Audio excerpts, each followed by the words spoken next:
Assalamu alaikum and good greetings. So today we'll be watching a video titled Bobby reacts to the genius of Islam, Daniel makes us depressed! Exclamation mark. This is again by Bobby's perspective. I'm interested to know what this is all about. Without further ado, let's watch. Alright guys, welcome back to the channel. If you're new, my name is Bobby. Guys, finally we're gonna continue with the Genius of Islam series, today with the Dark Truths about the Atheist Mind by Daniel Hakikat. Okay, so this is the second episode already. If that is the case, I have to find the episode 1 first, but we have begin this one, we'll watch it through, but yeah, I would prefer, knowing what is the premise or the first episode. But anyway, we'll give it a watch. To the Muslim skeptic. This part looks just as dark as part 1, therefore I'm sure we're gonna get depressed again watching this. Anyways, the video is almost half an hour long, so we probably will have to split it into parts. With no further ado, let's have a look.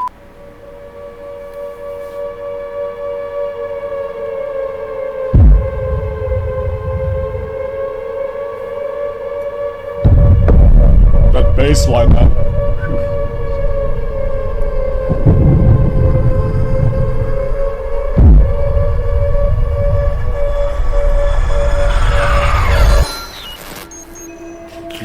Yeah, if you actually watch with a bass, earphone or headphone that is heightened the bass, it's kind of really giving your eardrum an experience.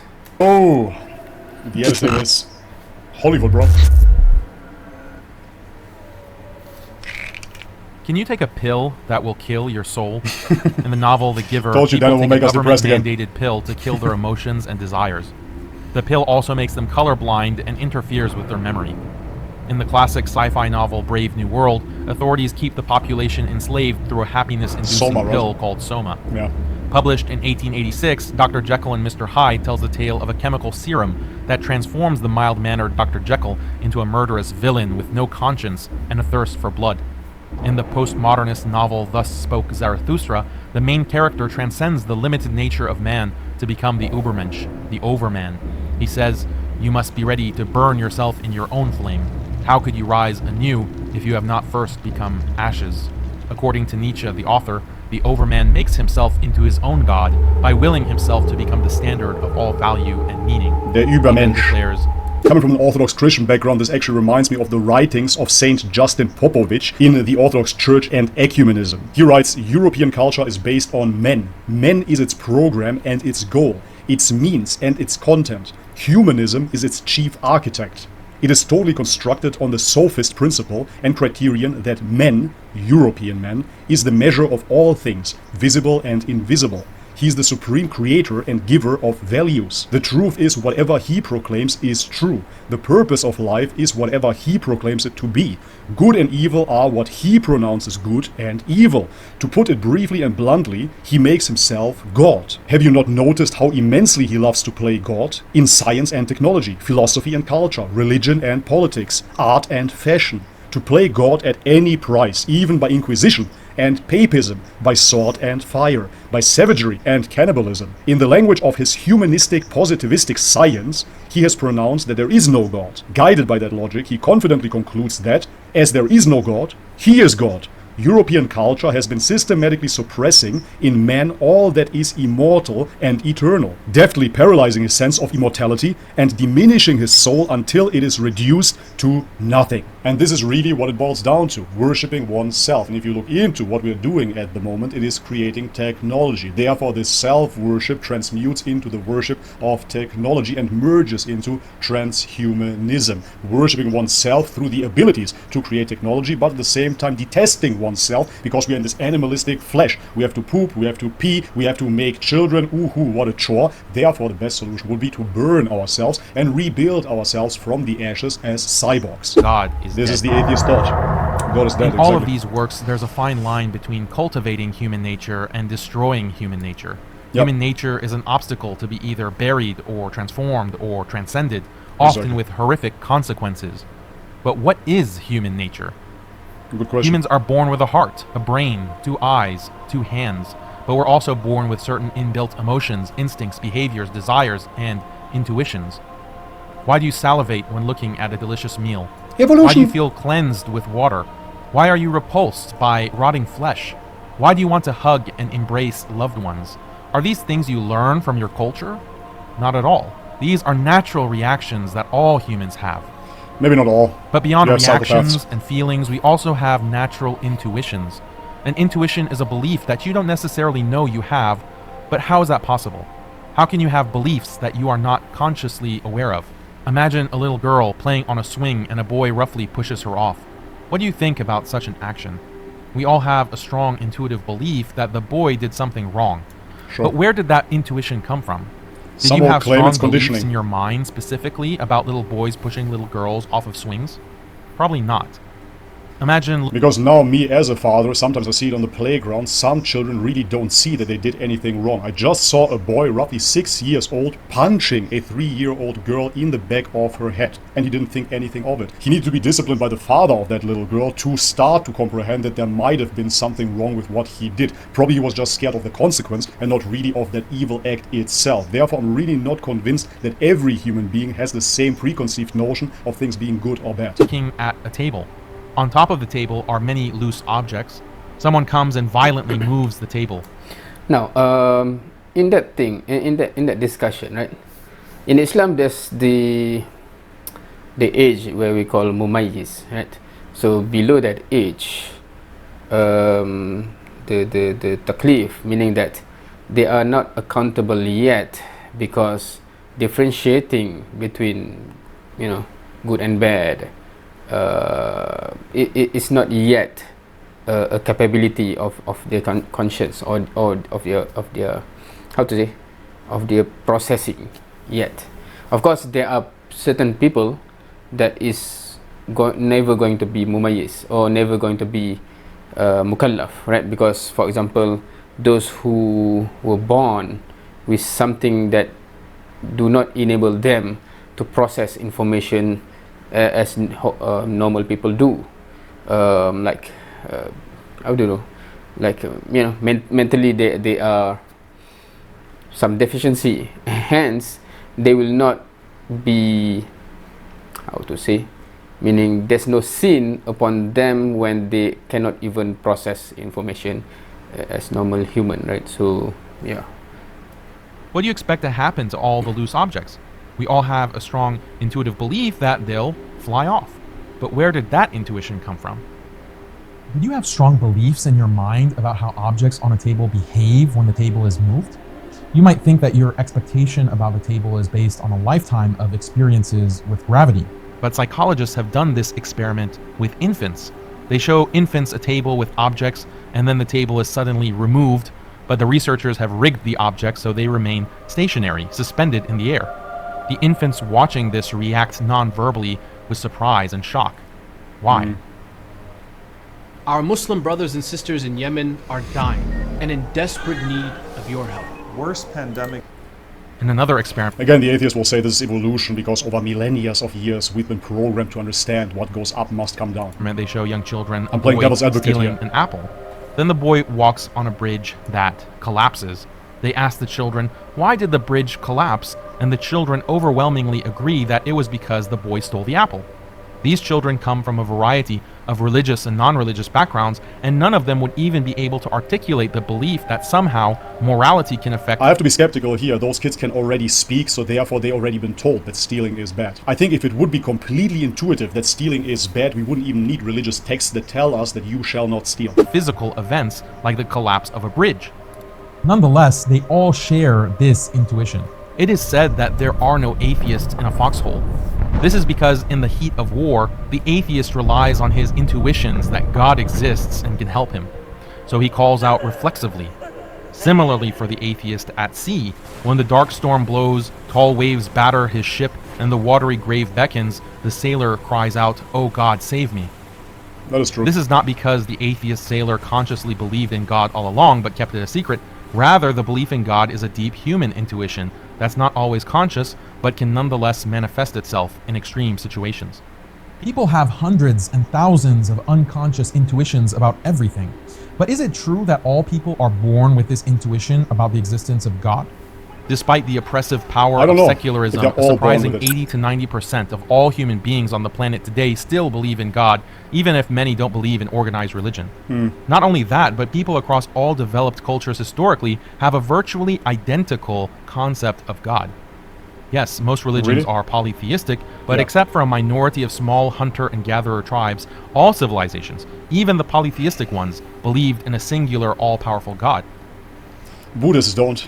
Beyond the so-called Abrahamic faiths, even religions like Hinduism, Taoism, Confucianism, ancient Greco-Roman religion, despite all their differences, nonetheless share this universal notion of one supreme being who's created and maintained the universe. Yeah, sure, that's true. Justin Barrett, American psychologist, lists the primary characteristics of this universal notion of God. He's the all-knowing, all-powerful supreme being responsible for the creation of the universe.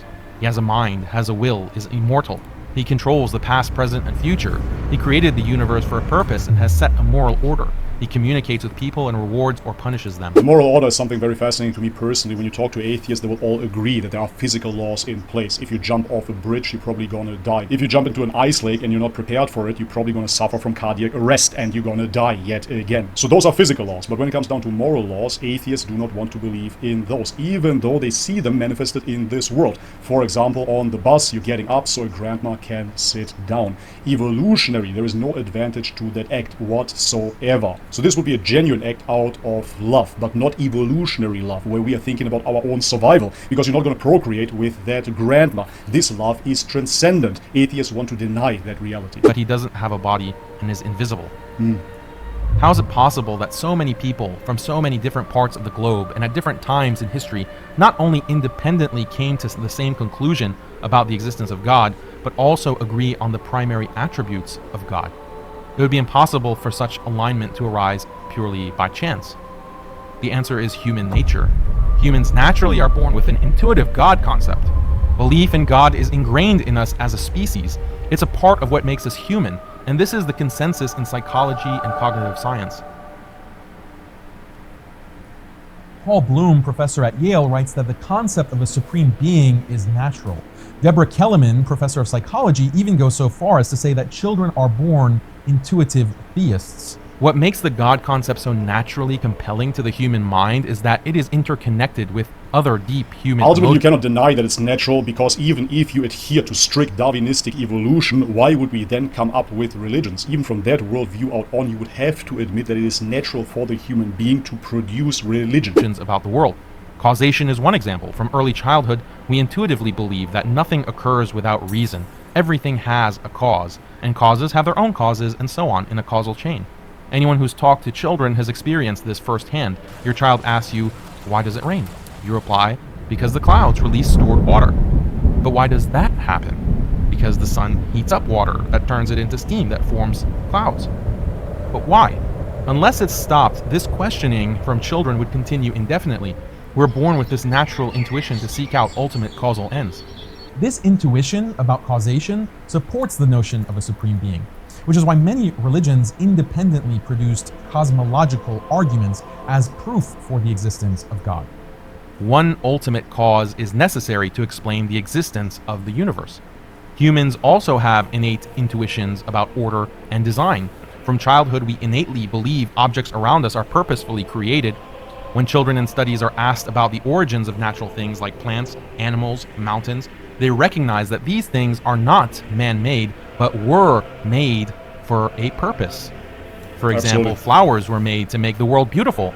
Puppies were made to play with children, and so on. How can something both be made for a purpose, but not be man-made? For children, the answer is obvious. God made it. Olivera Petrovich, Oxford researcher, Tested Japanese and British children from ages 4 to 7 by showing them photos of natural objects and man-made objects. Again, I have to be critical here, because certain child psychologists have claimed that children at the age of 4 have completed the first development of their character. And man-made objects. When the children were then asked questions about the origins of natural objects like mountains and animals, regardless of cultural or religious background, the children predominantly chose God as the answer. They did not give an agnostic answer like nobody knows their origins, or an incorrect answer like those things were made by people, they said that God was the creator. Petrovich called this result absolutely extraordinary because the Japanese Shinto religion doesn't include this idea of God creating anything. Okay, that's So how fascinating. do Japanese children concede. get the idea that creation is in God's hands when their religion and culture has no such teaching? The Very researchers interesting. also asked the children to describe More interesting to God. me personally is if intuitively all the children have that belief, why would you even create the Shinto religion in the first place? We might expect that the children weird, would give no? different descriptions of God based on their religious upbringing, but surprisingly, that wasn't the case. Children predominantly conceive of God as a person without a body, similar to notions of gas and air. Petrovich claims that children get the idea of God as man through their religious education, but no child naturally thinks of the creator of the world as a person with a body. It would be an astonishing vindication of Hinduism if children in Mexico raised by non-Hindu parents thought of God as a blue-skinned deity with an elephant head. It would be an astonishing vindication of Christianity if children in China raised by non-Christian parents thought of God as a Trinitarian deity. They have to be taught. What children do think, regardless of cultural and religious background, is that the universe was created purposefully by one God, without partners, one God who is ever-living, all-powerful, all-knowing, but does not have a bodily form. Where does this intuition come from? Atheists claim Okay, that belief in God is ridiculous. Famous atheists like Richard Dawkins claim that believing in God is like believing in a flying spaghetti monster. Dawkins explains that if religious people want to know why atheists It's don't hilarious, right? But they don't believe it themselves. They know just by voicing it that it is ridiculous to believe in a flying spaghetti monster. This is why they use this example. Oh, I don't believe in God because I don't believe in the spaghetti monster. But by saying this, you already admit that the idea of God has value and you have to ridicule it by comparing it to a spaghetti monster. okay, yeah. Of course, this video is basically targeting the atheism, or the idea that there's no God, there's no creation. Interesting. I normally in this kind of video, perhaps I would have more comments if the video is presented by an atheist that want to prove that there's no God, right? Because in this case, I'll just go along and acknowledging that I understand the point. Yeah, on the kids research, because I haven't directly read myself on this kind of research, so I'm not sure what is the methodology of asking these kids and how it is controlled, and for example, what word, meaning they say that the kids answer God, right? But obviously it would be in their own language. For example, the Japanese, I wonder what's the actual word they use to refer to God, basically, right? Interesting. Anyway, so any comment or any video that you think, just in case there's an atheist inside in here, is there any video that you think I should watch and react to that would be challenging for me to, how to say, digest, or in contradiction to what I believe, right? Sorry. Anyway, so yeah, I think that's it for today. Thank you for watching. See you next time.